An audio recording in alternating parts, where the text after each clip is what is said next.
personality kinks and had the important things in common. We admired the same movies and TV shows. We laughed at the same things. And most important, we liked each other, as only people who have shared hundreds of meals eating from styrofoam containers on their laps can bond. As excited as we were to be working with Jimmy at the time, even we, his biggest fans, couldn't have predicted how far he would go. He's simply become the greatest director of comedy in television history. And that's not just the opinion of Jimmy and his wife, though they're the only ones who have it on their bath towels. He's the greatest by any measurement. Number of episodes, number of gigantic hit series, number of awards, and the amount and volume of laughter he's been responsible for.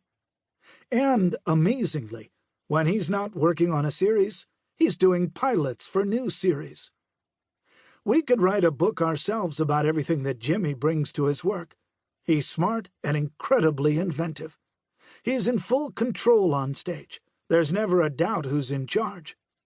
Yet, within the order he maintains, he makes space for people to feel comfortable to experiment and create. He's an actor's director, as any actor who's worked with him will tell you, but he's also a writer's director. Maybe in part because of his father, he understands how writing works and why it sometimes doesn't. Most important, he knows good writing when he sees it. First and foremost, he has the perfect temperament for the job.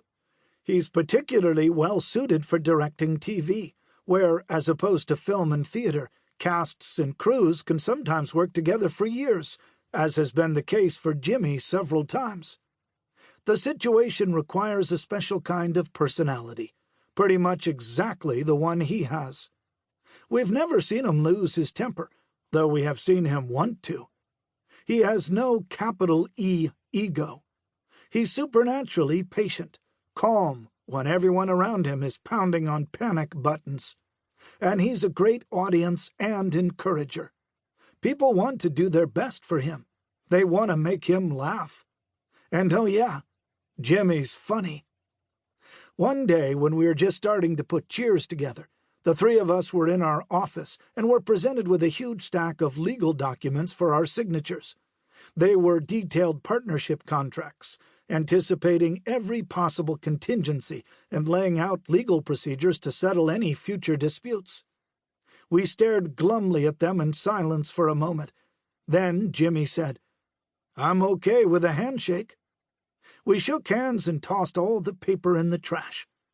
That was over 40 years ago, and working with him has never been anything but a pleasure and an honor.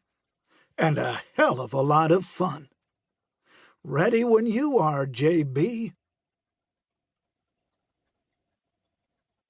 Prologue. I agonize over laughter, more specifically getting the best, smartest, character-driven laughs. I also wrestle with character. Is the character likable, believable, and sustainable?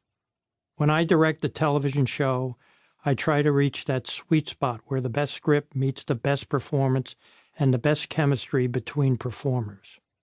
Hitting that exact moment where these factors land in combination results in the sweetest and most enduring laugh. Part of that means figuring out why something isn't working and how to give the actors and writers input, suggestions, and guidance as to how to make it work. The process is like sculpting clay. It must be formed carefully and passionately. Whether working on an entire series, one episode, or just one scene, a director must be thinking about how to develop characters and have them interact with other characters who are also growing. That's what creates good comedy. The sitcom has been a staple in American homes since the 1930s golden age of radio. Over the decades, there have been extremely creative shows that were ahead of their time. Sitcoms are families that we introduce first to the American audiences and then to viewers all over the world. They are the friends and families we choose that helps us connect with our own families. They are often unlikely friendships and always different circumstances at hand.